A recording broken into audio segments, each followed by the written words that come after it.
Գոհանում եմ քեզանից Տերին և Աստվածին, օրհնում ու փառավորում եմ քո սուրբ անունը, որ պահպանեցիր քո անարժան ու մեղավոր ծառային այս ցերեկ և խաղաղությամբ հասցրեցիր երեկոյան ժամին։ Ու Քրիստոսիդ ամենահաղթ խաչի նշանով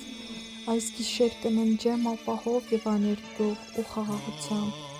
կհասնեմ առավոտյան ժամին, որպեսզի և այն ժամ փառավորեմ Հորը, Որդուն և Սուրբ Հոգուն, որին միշտ վայել է փառքը և երկրպագությունը հավիտյանս հավիտենից։ Ամեն։